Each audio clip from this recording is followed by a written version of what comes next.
सभी हिंदी साहित्य प्रेमियों का हिंदी साहित्य की क्लास में आपका हार्दिक स्वागत, अभिनंदन। हम पढ़ रहे हैं यूथ कंपटीशन टाइम्स बुक्स और इसके अंतर्गत हम कर रहे हैं काव्य शास्त्र और भारतीय काव्य शास्त्र से संबंधित भारतीय काव्य शास्त्र और पाश्चात्य काव्य शास्त्र से संबंधित महत्वपूर्ण प्रश्न उत्तर। इससे पहले अगर आप हिंदी साहित्य से संबंधित आदिकाल, रीतिकाल, भक्तिकाल, आधुनिक काल के अंतर्गत भी भारतेंदु युग, द्विवेदी युग, छायावादी युग, समकालीन कविता, प्रगतिवाद, प्रयोगवाद, इनसे संबंधित महत्वपूर्ण क्वेश्चन आंसर देखना चाहते हैं तो आप देख सकते हैं। पहले से प्लेलिस्ट तैयार है। फिर उसके बाद में गद्य साहित्य के अंतर्गत जो आपके हिंदी में कहानी, रिपोर्टाज, नाटक, निबंध, उपन्यास, आत्मकथा, आलोचना, इन सभी से पत्र पत्रिकाएं भी शामिल हैं। गद्य से जितने भी महत्वपूर्ण क्वेश्चन बन रहे हैं, लगभग हमने 2065 क्वेश्चन आपको करवाए हैं। बहुत ही महत्वपूर्ण क्वेश्चन है और प्रत्येक क्वेश्चन के साथ में मैंने 4 या 5 क्वेश्चन आपको डिटेल्स के साथ में समझाए हैं। ठीक है, आज का हमारा क्वेश्चन है, देखिए, काव्य शास्त्र से संबंधित निम्नलिखित में से किसका संबंध मनोविश्लेषणवाद से नहीं है। आपसे पूछा है कि मनोविश्लेषणवाद से किसका संबंध नहीं है। कामवृत्ति का, पाठ संरचना का, अहम और मनोविश्लेषण पद्धति। आप पहले याद रखेंगे मनोविश्लेषणवाद देने वाले कौन थे, तो वो थे सिगमंड फ्राइड। कौन थे? Sigmund Freud. तो देखिए, उन्होंने कामवृत्ति, अहम, मनोविश्लेषण पद्धति का मनोविश्लेषणवाद से संबंध है, जबकि आपकी जो पाठ संरचना है इसका मनोविश्लेषणवाद से संबंध नहीं है। तो आपका उत्तर आएगा यहाँ पे क्या? बी ऑप्शन, पाठ संरचना। आगे देखते हैं, पढ़ते हैं इसकी व्याख्या। देखिए, पाठ संरचना का संबंध मनोविश्लेषणवाद से नहीं है। मनोविश्लेषणवाद के प्रमुख प्रवर्तक कौन है? सिगमंड फ्राइड थे। फ्राइड ने मानव मन का गहन अध्ययन करने के बाद जिस सिद्धांत का निरूपण किया है उसे मनोविश्लेषणवाद कहा जाता है। क्या बताया फ्राइड ने? फ्राइड ने मानव मन का क्या किया है? गहन अध्ययन। उसके गहन अध्ययन करने के बाद में जिस सिद्धांत का उन्होंने निरूपण किया है उसे कहा जाता है मनोविश्लेषणवाद। फ्राइड ने मन पर शासन करने वाली 3 शक्तियाँ बताई हैं। ठीक है, याद रखेंगे, फ्राइड ने मन पर शासन करने वाली कितनी शक्तियाँ बताई हैं? तो बताई हैं 3 शक्तियाँ। इसमें इदम, अहम और परम अहम। ठीक है, क्या है? इदम, अहम और परम अहम। देखिए, परम के साथ में अहम भी आ सकता है क्योंकि इन्होंने परम अहम बताया है। ठीक है, इनमें से इदम का संबंध काम प्रवृत्ति से है। ठीक है, इदम का संबंध क्या होता है? काम प्रवृत्ति से होता है, जिसे फ्राइड ने लिबिडो कहा है। अहम इदम का वह अंश है जिसका विकास बाहरी पर्यावरण में होता है। ठीक है, अहम इदम का वह अंश है, मतलब वह भाग है जिसका विकास कहाँ से होता है? बाहरी पर्यावरण से होता है। देखिए अगला क्वेश्चन, देखिए, एक एक क्वेश्चन को बड़े बारीकी के साथ समझते हुए चलेंगे। निम्नलिखित में से कौन से 2 ग्रंथ हैं जो विशेष रूप से रस से संबंधित हैं? आपसे पूछा है कि इनमें से ये 4 ग्रंथ दिए गए हैं, इनमें से आपका रस से संबंधित ग्रंथ कौन सा है? तो देखिए, जो 10 रूपक है ये किसका है? 10 रूपक है धनंजय जी का। किसका है? धनंजय जी का। और कौन सी शताब्दी का है? 10 रूपक 10वीं शताब्दी का है। ये किससे संबंधित है? तो ये रस से संबंधित है। और आपका जो साहित्य दर्पण है, साहित्य दर्पण विश्वनाथ जी का है। कौन सी शताब्दी? 14वीं शताब्दी का। और ये जो 10 रूपक है साहित्य दर्पण है, और उनके जो 10 रूपक के कवि कौन है? धनंजय। और साहित्य दर्पण के विश्वनाथ, ये दोनों ही रसवादी आचार्य थे। यहाँ पे दिए गए हैं आपके 2 ऑप्शन और इनको हम समझेंगे। उससे पहले हम लगा लेते हैं उत्तर।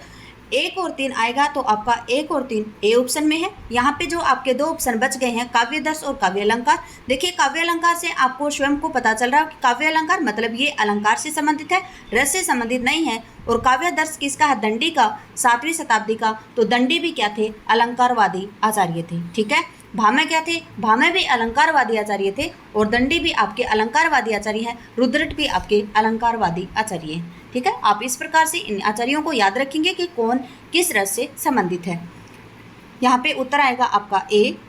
देखते हैं, देखिए, 10 रूपक व साहित्य दर्पण 2 ग्रंथ विशेष रूप से रस से संबंधित हैं। ठीक है, 10 रूपक किसका है? धनंजय साहब का, 10वीं शताब्दी। और साहित्य दर्पण किसका है? तो साहित्य दर्पण विश्वनाथ का, 14वीं शताब्दी का है। उसके बाद में देखिए, जो संस्कृत के ये शब्द हैं, इसमें मैं आपको पहले ही बता दूं कि आप खुद पढ़ेंगे इसको, क्योंकि मुझे थोड़ा सा पढ़ती हूँ, मैं वैसे पढ़ भी लेती हूँ, लेकिन पता नहीं क्यों मुझे यहाँ पे साउंड ऐसे लगता है कि मुझसे गलतियाँ हो रही हैं। वैसे मैं पढ़ देती हूँ। यहाँ पे देखिए, यथार्थ यो यथावत् सहभावे विद्या साहित्य विद्या। ठीक है, क्या है?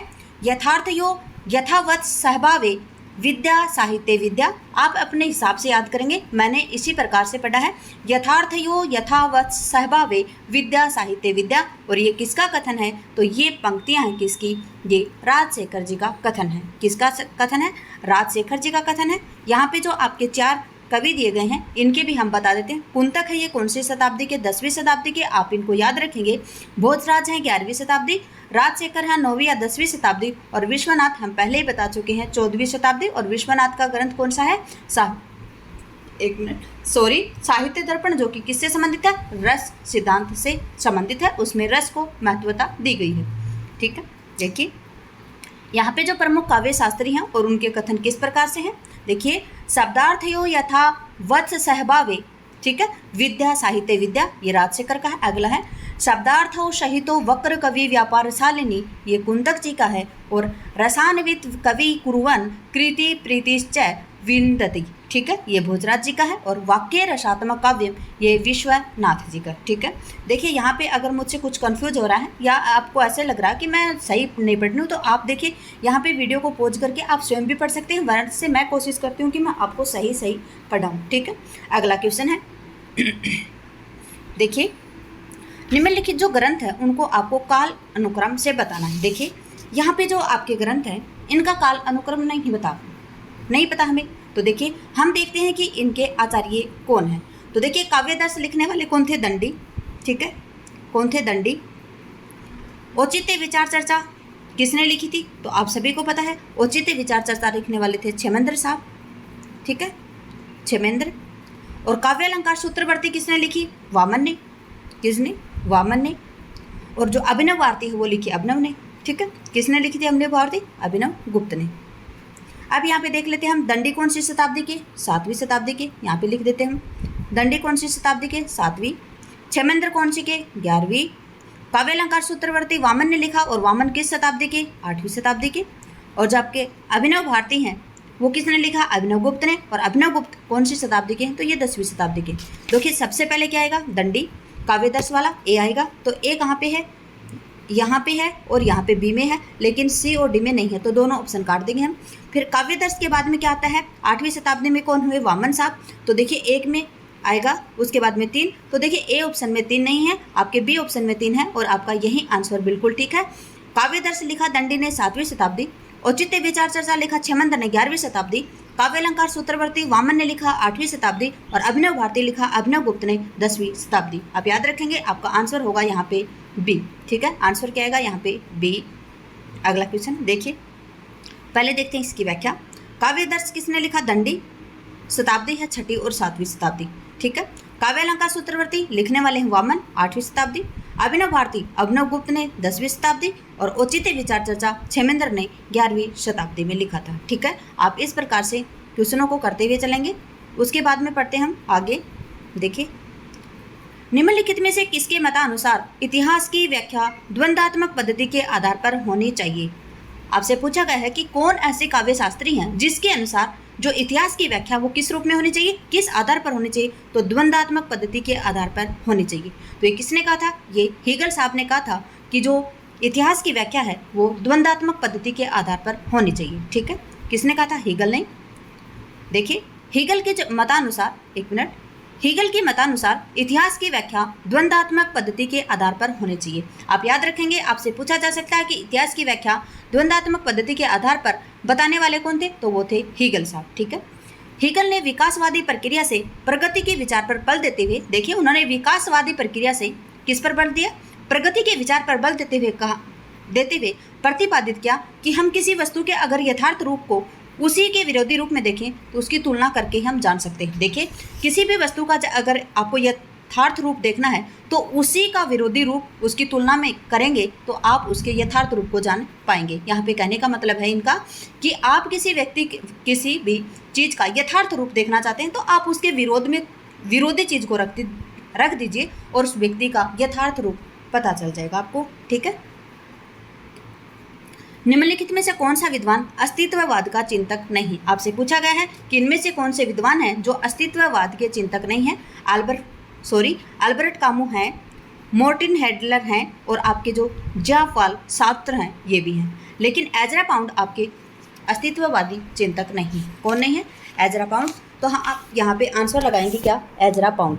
क्यों लगाएंगे? अगर आपको पता है तो एजरा पाउंड है ये बिंबवाद के चिंतक हैं, ठीक है, अस्तित्ववाद के चिंतक नहीं है। जो एजरा पाउंड साहब हैं ये बिंबवाद के चिंतक हैं, याद रखेंगे आप, ये तीनों ही नाम याद रखेंगे। देखिए भूलना नहीं आपको, आपसे पूछा जा सकता है कि अस्तित्ववाद के चिंतक कौन है, तो अल्बर्ट कामू है, मोर्टिन हेडगर है, जापाल सार्त्र हैं, जबकि जो एजरा पाउंड है वो क्या है? बिंबवाद के चिंतक हैं, ठीक है। आगे देखते हैं हम व्याख्या। एजरा पाउंड अस्तित्ववाद के चिंतक नहीं है। एजरा पाउंड है वो अस्तित्ववाद के चिंतक नहीं है, ये बिंबवाद के चिंतक हैं। जबकि नहीं है। ABC ऑफ रीडिंग नामक ग्रंथ के रचयिता कौन है? Ezra pound. आप याद रखेंगे एजरा पाउंड किसके हैं? ABC ऑफ रीडिंग नामक जो ग्रंथ है उसके रचयिता कौन है? एजरा पाउंड है। जबकि अल्बर्ट कामू, मोर्टिन हेडगर तथा जापाल सार्त्र अस्तित्ववाद के चिंतक हैं। आपसे पूछा जा सकता है कि अस्तित्ववाद के प्रवर्तक कौन है, तो वह है सोरेन किरकेगार्ड, ठीक है। अस्तित्ववाद के प्रवर्तक कौन है? सोरेन किरकेगार्ड। अगर आपसे पूछा जाए अस्तित्ववाद के चिंतक कौन है, तो वो है अल्बर्ट कामू, मार्टिन हेडगर और जापाल सार्त्र। एजरा पाउंड अस्तित्ववाद नहीं है, ये बिंबवाद के चिंतक है और उनकी रचना है ABC ऑफ रीडिंग नामक ग्रंथ एजरा पाउंड ने लिखा था। अगला है अंडरस्टैंडिंग पोइट्री पुस्तक के लेखक कौन है? आपसे पूछा जा रहा है कि जो अंडरस्टैंडिंग पोइट्री है इस पुस्तक के लेखक कौन है, तो वो हैं क्लिंथ बुक्स। कौन है? क्लिंथ बुक्स। देखिए अंडरस्टैंडिंग पोइट्री पुस्तक के लेखक क्लिंथ बुक्स हैं, ठीक है। क्लिंथ बुक्स को विडंबना और विसंगति सिद्धांत का प्रवर्तक माना जाता है। आप याद रखेंगे जो विडंबना और विसंगति सिद्धांत का प्रवर्तक है वो किसको माना जाता है, तो वो माना जाता है क्लिंथ ब्रुक्स को, और इनकी पुस्तक का नाम है अंडरस्टैंडिंग पोइट्री। क्या नाम है? Understanding poetry. पुस्तक के लेखक हैं कौन? क्लिंथ ब्रुक्स, और इन्हें विडंबना और विसंगति सिद्धांत का प्रवर्तक माना जाता है, ठीक है। अगला है on the limits of poetry सन 1948 पुस्तक के लेखक एलन टेट हैं। कौन है? देखिए ये इनके जो ऑप्शन दिए गए हैं उनकी व्याख्या है। ऑप्शन ए में एलन टेट है, तो देखिए जो ऑप्शन ए में जो एलन टेट है उनके बारे में बताया कि जो on the limits of poetry, क्या है? On the limits of poetry सन 1948, और ये पुस्तक किसकी है? एलन टेट की। अगली है 7 टाइम्स ऑफ एम्बिगुइटी। ये पुस्तक के लेखक कौन है? विलियम एम्पसन, ठीक है। कौन सी पुस्तक है? 7 टाइम्स ऑफ एम्बिगुइटी पुस्तक, इसके लेखक कौन है? William Empson. अगला है द डायरेक्टर एंड ओब्लिक पुस्तक के लेखक हैं टेलियर्ड, ठीक है। द डायरेक्टर एंड ओब्लिक पुस्तक के लेखक हैं टेलियर्ड। अगला क्वेश्चन है, देखिए टॉम स्टर्न्स इलियट के अनुसार परंपरा क्या है? आपसे पूछा है कि जो टॉम स्टर्न इलियट हैं और इनकी पुस्तक कौन सी है? एक मिनट,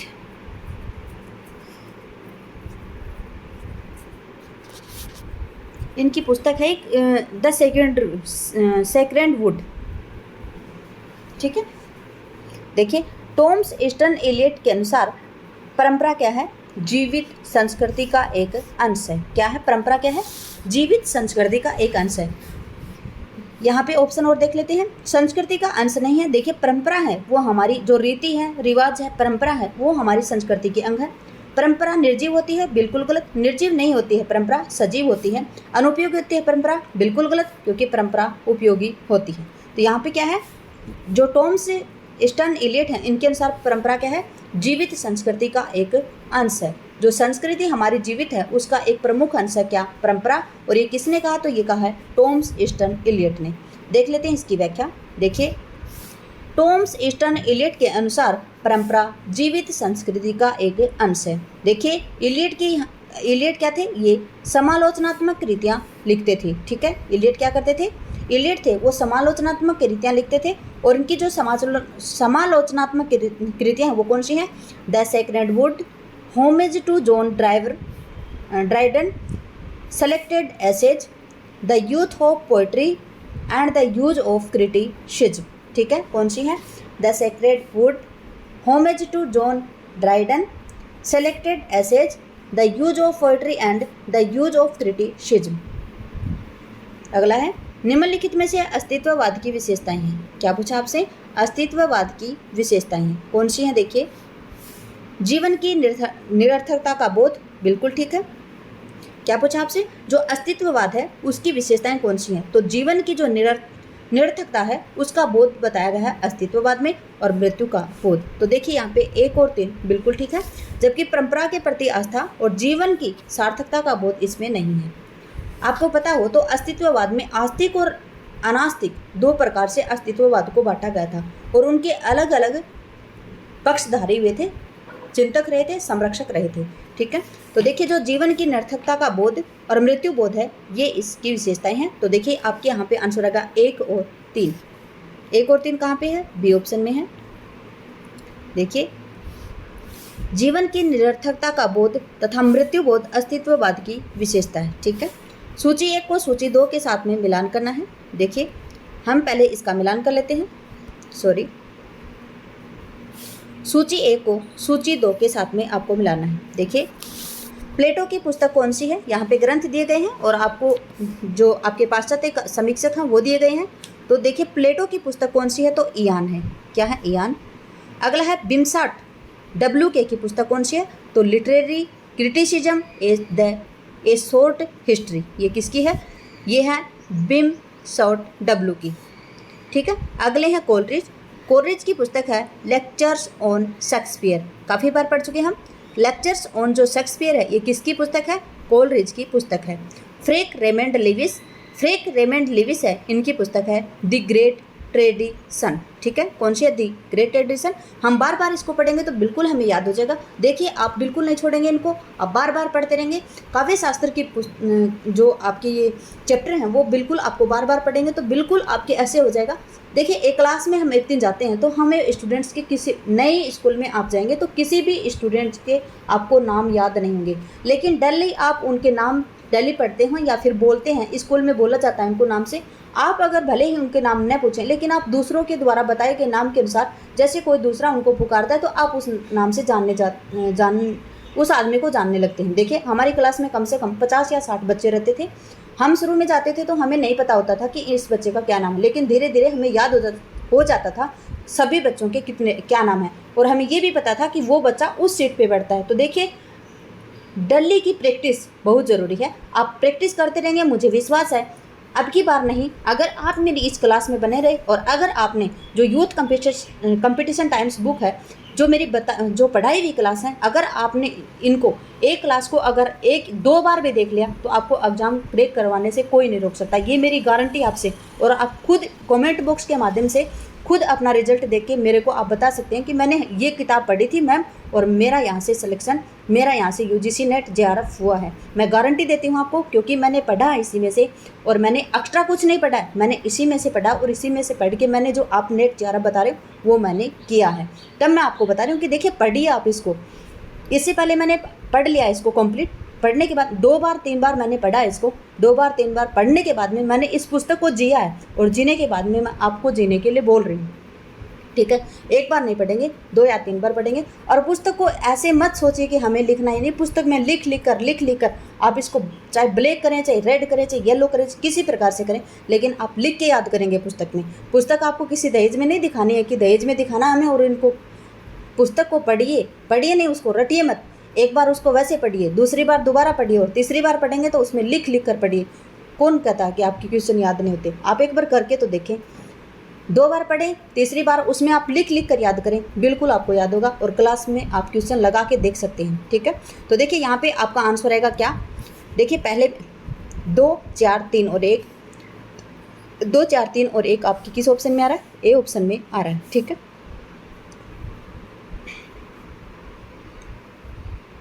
देखिए सूची 1 को सूची 2 के साथ में सही मिलान इस प्रकार से। प्लेटो पाश्चात्य समीक्षक है और इनका ग्रंथ है इयान।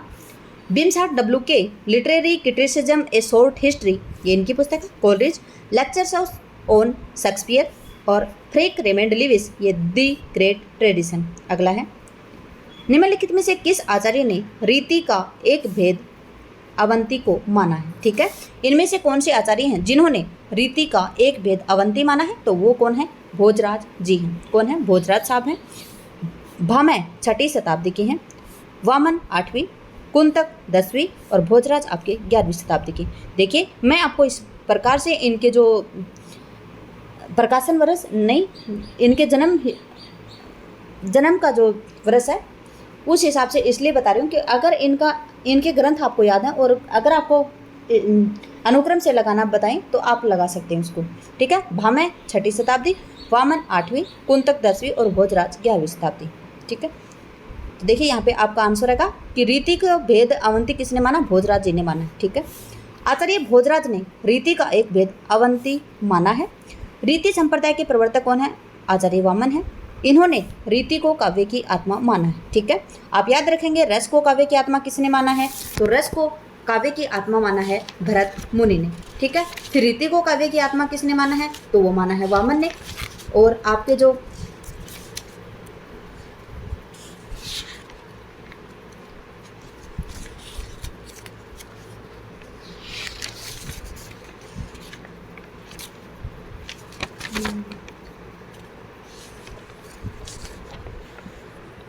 अलंकार को काव्य की आत्मा किसने माना? भामह ने। रीति को वामन ने, और वक्रोक्ति को कुंतक ने, ध्वनि को आनंदवर्धन ने और औचित्य को क्षेमेंद्र साहब ने। ठीक है, इनके अनुसार विशिष्ट पद रचना रीति है। ठीक है, क्या है? विशिष्ट पद रचना रीति। ये किसने कहा है? ये वामन ने कहा है। और इनके अनुसार क्या है? रीति ही काव्य की आत्मा है। आचार्य वामन ने रीति के 3 भेद बताए हैं। याद रखेंगे आचार्य वामन ने रीति के कितने भेद बताए? 3। कौन कौन सी बताई है? देखिए वामन में कितने अक्षर आ रहे हैं? 3। आप इसी प्रकार से याद रखेंगे कि वामन ने 3 बताए हैं। ठीक है, और उस प्रकार से देखें तो वामन मन नए लास्ट में आ रहा है और 3 नए लास्ट में आ रहा है, तो इस प्रकार से भी आप याद रखेंगे। कौन कौन सी बताई है? वैसे वैदर्भी रीति बताई उन्होंने, फिर गौड़ी रीति बताई है और अगली इन्होंने पांचाली रीति बताई है। ठीक है, कौन सी? वैदर्भी, गौड़ी और पांचाली रीति। अगला, निम्न में से काव्य मीमांसा के रचनाकार कौन है? आपसे पूछा जा रहा है कि जो काव्य मीमांसा इसके रचनाकार कौन है? तो काव्य मीमांसा के रचनाकार हैं राजशेखर। मीमांसा में आ रहा है मामा और मामा आपका कैसा है? राजा जैसा है, राजशेखर है। वामन कौन सी शताब्दी के हैं? 8वीं के। मम्मट 11वीं शताब्दी। और जो आपके राजशेखर हैं ये कौन सी शताब्दी के हैं? ये 9वीं 10वीं शताब्दी के हैं। और लोलट आपके 8वीं शताब्दी के हैं। ठीक है, देखिए यहाँ पे हम ध्यान से पढ़ेंगे। काव्य मीमांसा ग्रंथ के रचनाकार कौन है? राजशेखर हैं। राजशेखर की अन्य रचनाएं कौन सी हैं? कर्पूर मंजरी और विद्वशाल भंजिका। कौन सी है? कर्पूर मंजरी और विद्वशाल भंजिका। वामन रीति संप्रदाय के प्रवर्तक आचार्य हैं। ठीक है, वामन किस संप्रदाय के? रीति संप्रदाय के। और इन्होंने रीति को ही काव्य की आत्मा माना है। इनका ग्रंथ कौन सा है? काव्य अलंकार सूत्रवृत्ति। ठीक है, कौन सा है इनका? जो आचार्य वामन है इनका कौन सा है? काव्य अलंकार सूत्रवृत्ति इनकी प्रसिद्ध रचना है। वामन ने 3 रीतियों की कल्पना की। कौन सी? वैदर्भी, गौड़ी और पांचाली। मम्मट 11वीं शताब्दी के आचार्य हैं। इनकी प्रसिद्ध रचना है काव्य प्रकाश। ठीक है, आचार्य अभिनव गुप्त हैं। उन्होंने अभिनव भारती नाम ग्रंथ लिखा है और कौन सी शताब्दी के हैं? ये 10वीं शताब्दी के। और लोलट कौन सी के हैं? 8वीं शताब्दी के। और इनका उल्लेख भरत मुनि के नाट्य सूत्र के जो टीकाकार आचार्य हैं उनके रूप में मिलता है। ठीक है, लोलट का उल्लेख किस रूप में मिलता है? भरत मुनि का जो नाट्य सूत्र है उसके जो टीकाकार आचार्य हैं उनके रूप में लोलट का उल्लेख मिलता है। अगला क्वेश्चन है, देखिए रस गंगाधर के रचयिता कौन है? आपसे पूछा जा रहा है कि जो रस गंगाधर है उसके रचयिता कौन है? तो वो हैं पंडित जगन्नाथ जी। कौन है? जगन्नाथ जी। कौन है? पंडित जगन्नाथ जी। ठीक है, रस गंगाधर पंडित राज जगन्नाथ की रचना है। ये संस्कृत साहित्य शास्त्र की एक प्रौढ़ कृति है। आप याद रखेंगे संस्कृत साहित्य शास्त्र की प्रौढ़ कृति है पंडित राज जगन्नाथ जी की रस गंगाधर कृति। इनका समय 17वीं शताब्दी है और प्रथम चरण माना जाता है। रस गंगाधर की टीका नागेश भट्ट ने लिखी थी। आप याद रखेंगे जो रस गंगाधर की टीका है वो किसने लिखी थी? नागेश भट्ट ने लिखी थी। अप्पे दीक्षित ने के अलंकार ग्रंथ चित्र मीमांसा की खंडात्मक आलोचना चित्र मीमांसा खंडन नाम से पंडित राज जगन्नाथ ने लिखी थी। याद रखेंगे आप जो अप्पे दीक्षित जी का अलंकार ग्रंथ है कौन सा? चित्र मीमांसा। चित्र मीमांसा किसका है? अप्पे दीक्षित साहब का है। ठीक है, और इसकी जो खंडात्मक आलोचना है चित्र मीमांसा खंडन नाम से पंडित राज जगन्नाथ ने लिखी थी। आप याद रखेंगे, पंडित राज जगन्नाथ ने संस्कृत साहित्य शास्त्र की प्रौढ़ कृति कौन सी लिखी? रस गंगाधर। इनका काल कौन सा था? तो 17वीं शताब्दी। और रस गंगाधर की टीका किसने लिखी? तो ये नागेश भट्ट ने लिखी। और जो अप्पे दीक्षित का जो अलंकार ग्रंथ था चित्र मीमांसा, उसके ऊपर जो खंडात्मक आलोचना लिखने वाले थे कौन? पंडित राज जगन्नाथ जी। और किस नाम से लिखी? चित्र मीमांसा खंडन नाम से लिखी थी। अगला क्वेश्चन है, नाट्य शास्त्र के रचयिता कौन है? तो आपसे पूछा है कि जो नाट्य शास्त्र है उसके रचयिता कौन है? तो नाट्य शास्त्र के रचयिता हैं कौन? आपके भरत साहब। कौन है? भरत मुनि जी हैं। देखिए, भामा आए हैं यहाँ पे 6वीं शताब्दी, जयदेव 9वीं शताब्दी या 10वीं, और आपके वामन हैं 8वीं शताब्दी। और भरत कौन सी शताब्दी के? तो भरत 2री ईस्वी पूर्व से 2री ईस्वी तक, उसके मध्य बताया जाता है। देखिए, आचार्य भरत मुनि को संस्कृत काव्य शास्त्र का प्रथम आचार्य माना जाता है। नाट्य शास्त्र इनकी प्रसिद्ध रचना है जिसे नाटक के सभी पक्षों का विस्तृत विवेचन किया गया है। आपसे पूछा जा सकता है कि नाटक के सभी पक्षों का विस्तृत विवेचन किसमें किया गया है? तो वो किया गया है नाट्य शास्त्र में। भरत मुनि ने रसों की संख्या कितनी मानी है? 8 मानी है। अगला है, अभिनव गुप्त किस रस सूत्र की व्याख्या है? ठीक है, अभिनव गुप्त किस रस सूत्र की व्याख्याता की है इन्होंने? तो इन्होंने की है अभिनव गुप्त ने। याद रखेंगे आप, अभी अभी अभी और अभिव्यक्तिवाद की। ठीक है, किसकी? अभिव्यक्तिवाद की। देखिए, अभिनव गुप्त ने भरत मुनि के रस सूत्र की व्याख्या की। इस सिद्धांत का नाम इन्होंने अभिव्यक्तिवाद दिया है। इसका दार्शनिक मत शैव दर्शन है। अभिनव गुप्त ने रस की अभिव्यक्ति सामाजिक के हृदय में मानी है। अगला क्वेश्चन है क्वेश्चन नंबर 56। देखिए, निम्नलिखित जो विकल्प हैं उनमें संगत विकल्प बताना है। प्लेटो का विरेचन सिद्धांत है? नहीं, क्योंकि विरेचन सिद्धांत किसका है? देखिए, विरेचन सिद्धांत है अरस्तु साहब का। और प्लेटो का कौन सा है? प्रत्यय सिद्धांत। आप मेरे बोलने के ऊपर ध्यान देंगे, क्योंकि स्टूडेंट्स देखिए मैं फ़ोन में पढ़ा रही हूँ आपको, तो फ़ोन में मैं लिख नहीं सकती हूँ, लिखा नहीं जा रहा मेरे से। ठीक है, तो देखिए प्लेटो किससे संबंधित है? विरेचन से नहीं है, प्लेटो है प्रत्यय सिद्धांत से। और जो विरेचन है वो किसका है? अरस्तु साहब का है। ठीक है, उसके बाद में यहाँ पे है कार्ल मार्क्स और जो सहजानुभूति है। देखिए, कार्ल मार्क्स का सहजानुभूति नहीं है, कार्ल मार्क्स का कौन सा है? मार्क्सवाद है। ठीक है, कौन सा है? मार्क्सवाद। क्रोचे अभिव्यंजनावाद, बिल्कुल ठीक है। ठीक है, ये आपकी यूजीसी नेट में भी लगा हुआ है और असिस्टेंट प्रोफेसर में भी लगा हुआ है, कार्ल मार्क्स का क्रोचे का अभिव्यंजना सिद्धांत। अगला हीगेल का यथार्थवाद। तो देखिए, जो यथार्थवाद है वो हीगेल का नहीं है। हीगेल का कौन सा है? तो हीगेल का आपको पता ही होगा, द्वंद्वात्मक पद्धति है इनकी। कौन सी है? द्वंद्वात्मक पद्धति है इनकी। क्योंकि देखिए, हमने पहले क्वेश्चन पढ़ा था कि इतिहास के अंतर्गत द्वंद्वात्मक पद्धति किसने माना है? तो वो माना हीगेल साहब ने। और यथार्थवाद किसका है? तो यह है गुस्ताव कोर्टबेर्ग का। ठीक है, किसका है? गुस्ताव कोर्टबेट हैं, उनका है क्या? यथार्थवाद। ठीक है, तो यहाँ पे देख लेते हैं हम आगे व्याख्या। तो आपका आंसर आएगा यहाँ पे सी, क्योंकि जो आपका क्रोचे है अभिव्यंजनावाद ये बिल्कुल ठीक है, बाकी सभी असंगत हैं, ये ही संगत है, ऑप्शन सी। देखिए, निम्न विद्वानों में जो साहित्यिक सिद्धांत है वो इस प्रकार से हैं। क्रोचे का है अभिव्यंजनावाद और इनकी पुस्तक है न्यू एसेज ऑन एस्थेटिक्स। ठीक है, क्रोचे का क्या है? अभिव्यंजनावाद और इनकी पुस्तक का नाम है न्यू एसेज ऑन एस्थेटिक्स। प्लेटो इनका है प्रत्यय सिद्धांत। ठीक है, प्लेटो का क्या है? प्रत्यय सिद्धांत। और इनकी ग्रंथ पुस्तक का नाम है गणतंत्र, लोज और इयोन। ठीक है, प्लेटो का क्या है? गणतंत्र, लोज और इयोन, ये 3 पुस्तक हैं इनकी। अगला हीगेल, और हीगेल है आपके द्वंद्वात्मक पद्धति से संबंधित और इनका प्रपंच शास्त्र है। ठीक है, पुस्तक क्या है इनकी? प्रपंच शास्त्र। अगला है कार्ल मार्क्स, और कार्ल मार्क्स है सिद्धांत कौन सा है कार्ल मार्क्स का?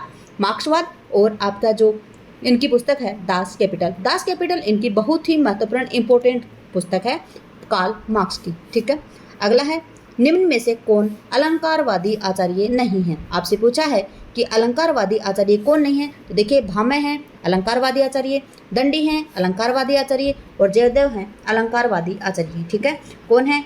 भामह, दंडी और आपके कौन है? जयदेव। लेकिन जो आपके कुवलयानंद साहब हैं ये अलंकारवादी आचार्य नहीं। ठीक है, क्या है? ये कुवलयानंद है, ये एक वैज्ञानिक अनुसंधान है, उसके अग्रदूत हैं ये अलंकारवादी आचार्य नहीं। देखिए, भामह 6वीं शताब्दी, दंडी 7वीं शताब्दी, जयदेव 10वीं या 9वीं शताब्दी। ठीक है, इसमें ये अलंकारवादी आचार्य हैं। जबकि जो आपके कुवलयानंद है वो योग वैज्ञानिक क्या है? योग वैज्ञानिक अनुसंधान के अग्रदूत हैं। काव्य अलंकार किसका है? भामह का। काव्यदर्श किसका है? दंडी का। और जयदेव ने चंद्रालोक नामक अलंकार शास्त्र की रचना की थी। ठीक है, जयदेव ने किसकी? अलंकार शास्त्र नाम था इनकी रचना का। ठीक है, और इन्होंने रचना की थी किसकी? अलंकार शास्त्र की। किसने? जयदेव ने। तो देखिए काव्यदर्श भी किससे संबंधित है? अलंकार से। काव्य अलंकार अलंकार से, और जो आपका अलंकार शास्त्र है वो भी किससे है? अलंकार से। इसीलिए जो आपका चंद्रालोक है वो भी किससे संबंधित है? ये एक अलंकार शास्त्र है। ठीक है, तो जयदेव, भामह और दंडी ये तीनों ही क्या हैं? अलंकारवादी आचार्य। अलंकारवादी आचार्य इनमें से कौन है? आपसे पूछा है कि जो अलंकारवादी आचार्य हैं वो कौन है? तो अभी हमने पढ़ा था अलंकारवादी आचार्य हैं आपके दंडी, और इनकी रचना है क्या? काव्यदर्श। कुंतक वक्रोक्ति सिद्धांत से संबंधित है। और जो आपके विश्वनाथ हैं ये किससे संबंधित है? तो विश्वनाथ हैं, इनकी रचना है साहित्य दर्पण, और ये किससे संबंधित है? तो ये रस से संबंधित है। और जो आपकी मम्मट है ये काव्य प्रकाश। मम्मट है क्या है? काव्य प्रकाश। और जो मम्मट का जो काव्य प्रकाश है वो मम्मट है वो ध्वनिवादी आचार्य थी। ठीक है, आप इस प्रकार से याद रखेंगे इनको। मम्मट किस प्रकार के कवि थे? तो ये ध्वनिवादी आचार्य थे।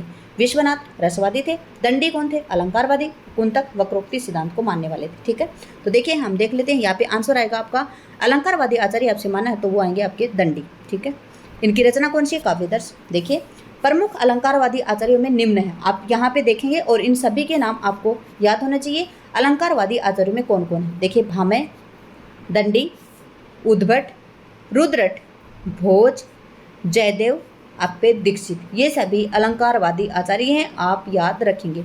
कुंतक क्या है? वक्रोक्ति सिद्धांत के प्रवर्तक हैं। ठीक है, इनका ग्रंथ है वक्रोक्ति जीवितम। मम्मट के ग्रंथ का नाम है काव्य प्रकाश। मम्मट एक ध्वनिवादी आचार्य थे। विश्वनाथ के ग्रंथ का नाम है साहित्य दर्पण। इस ग्रंथ में विश्वनाथ ने 10वें रस के रूप में वात्सल्य रस का प्रयोग किया था। देखिए 8 रस किसने बताए थे? तो 8 रस बताए थे किसने? एक मिनट, 8 रस किसने बताए थे? तो 8 रस बताए थे भरत मुनि ने अपने नाट्य शास्त्र में। उसके बाद में 9वां रस किसने बताया था? भक्ति रस, रूप गोस्वामी ने। और 10वां रस किसने बताया था? वात्सल्य रस। और ये वात्सल्य रस बताने वाले कौन थे? विश्वनाथ जी। किसमें? अपने ग्रंथ है साहित्य दर्पण, इसमें बताया था। अगला है धर्मकथा, पुरावृत या पूरा कथा के लिए आलोचना की शब्दावली में किस शब्द का प्रयोग किया जाता है? क्या है? धर्मकथा, पुरावृत या पूरा कथा के लिए आलोचना की शब्दावली में किस शब्द का प्रयोग किया जाता है? तो आपका आंसर आएगा यहाँ पे मिथक का। क्या आएगा? मिथक। देखिए धर्मकथा, पुरावृत और पूरा कथा के लिए आलोचना की शब्दावली में मिथक शब्द का प्रयोग किया जाता है। क्या है? धर्म कथा, पुरावृत या पूरा कथा। ठीक है, एक ही नाम है ये तीनों। ठीक है, धर्म कथा आ सकता है, पुरावृत आ सकता है या पूरा कथा आ सकता है। आलोचना की जो शब्दावली है उसमें इसका नाम क्या है? मिथक नाम है। ठीक है, प्राचीन पुरा कथाओं का तत्व जो नवीन स्थितियों में नए अर्थ का वहन करे मिथक कहलाता है। क्या है? जो प्राचीन पुरा कथाओं का तत्व है जो नवीन स्थितियों में नए अर्थ का वहन करे वो मिथक कहलाता है। अगला क्वेश्चन है वस्तु, घटना, व्यापार, गुण, विशेषता, विचार आदि साकार निराकार पदार्थों और मानस क्रियाओं को कवि किसके द्वारा प्रत्यक्ष और इंद्रिय ग्राह्य बनाता है? ठीक है, क्या है? वस्तु, घटना, व्यापार, गुण, विशेषता, विचार आदि जो साकार निराकार पदार्थ हैं और जो मानस क्रियाएं हैं, मानस क्रियाओं को कवि किसके द्वारा प्रत्यक्ष और इंद्रिय ग्राह्य बनाता है? तो किसके द्वारा बनाता है? तो वो बनाता है बिंब के द्वारा। अगर किसी प्रकार का हमारे बिंब निर्माण होता है और बिंब निर्माण के द्वारा ही हमारे इंद्रिय ग्राह्य होती हैं, प्रत्यक्ष और क्या है? इंद्रिय ग्राह्य होते हैं। देखिए हम किसी चीज़ को देख लेते हैं और काफ़ी दिन बाद में अगर हम इसको अपने मन में याद करेंगे तो हमारी स्मृति में उसका एक बिंब बना होता है। ठीक है, क्या बना होता है? बिंब बना होता है, और उस बिंब के माध्यम से हमारे दिमाग में वो बात आती है और हमारी आंखों में स्मृति झलक आती है। आप याद करिए कोई भी ऐसा दृश्य जो आपका देखा हुआ है और आपके बहुत ही नज़दीक है, आप उसको याद करेंगे, याद करते ही आपके स्मृति में एक बिंब बन गया होगा। ठीक है, हमारे पढ़ाई का मतलब ये होना चाहिए कि हम एक बात को ऐसे समझ के पढ़े, रट के नहीं पढ़ेंगे। आप बिंब बना तो आपके समझ में आ गया होगा कि किस प्रकार से बिंब बना। तो वो बिंब किस प्रकार का हो सकता है? किसी वस्तु का हो सकता है, किसी घटना व्यापार का हो सकता है, किसी गुण का हो सकता है, किसी विशेषता का हो सकता है, किसी विचार आदि का हो सकता है। और साकार जो निराकार है, साकार भी हो सकता है, निराकार पदार्थ भी होता है। और मानस क्रियाओं को कवि ने किसके द्वारा प्रत्यक्ष और इंद्रिय ग्राह्य बनाता है, तो वो बनाता है बिंब के माध्यम से। मिथक के द्वारा नहीं बनता है, प्रतीक के द्वारा नहीं बनता, कल्पना के द्वारा नहीं बनता है, बिंब के द्वारा बनता है। ठीक है, देखते हैं इसकी व्याख्या। देखिए, वस्तु, घटना, व्यापार, गुण, विशेषता, विचार आदि साकार निराकार पदार्थों और मानस क्रियाओं को कवि बिंब के द्वारा प्रत्यक्ष और इंद्रिय ग्राह्य बनाता है। बिंब शब्द अंग्रेजी के इमेज का हिंदी रूपांतर है। इसका अर्थ है मूर्त रूप प्रदान करना। काव्य में बिंब को वह शब्द चित्रित माना जाता है जो कल्पना द्वारा इंद्रिय अनुभव के आधार पर निर्मित होता है। देखिए, हम बैठे हैं, अब बैठकर हम क्या कर सकते हैं, कल्पनाएं तो कर सकते हैं। कल्पना करेंगे तो हम उस दिन को याद करेंगे जो हमारे बहुत ही नज़दीक है, और आप देखिए आपके दिमाग में उसकी इमेज बन जाएगी। वही यहाँ पे बताया गया है। एक काव्य आंदोलन के रूप में बिंबवाद के प्रवर्तन का श्रेय अंग्रेजी कवि टी.ई. होम को जाता है। आचार्य रामचंद्र शुक्ल ने एस.एफ. फ्लिंट को बिंबवाद का प्रवर्तक माना है। देखिए, और हमने पढ़ा था पीछे, जो एजरा पाउंड है वो बिंबवाद के चिंतक हैं। ठीक है, बिंबवाद के चिंतक कौन है, एजरा पाउंड। और बिंबवाद के प्रवर्तक रामचंद्र शुक्ल जी के अनुसार पूछे आपसे तो बताएंगे आप एफ.एस. फ्लिंट। अगर आप पूछें एक काव्य आंदोलन के रूप में बिंबवाद का प्रवर्तन का श्रेय किसको जाता है, अंग्रेजी कवि टी.ई. होम को जाता है। और आचार्य शुक्ल ने किसको माना है, एफ.एस. फ्लिंट को माना है। ठीक है, इसी के साथ करते हैं हम क्लास का समापन। क्लास में बने रहने के लिए आपका धन्यवाद। आपका दिन शुभ रहे। जय हिंद, जय भारत, जय जवान, जय किसान।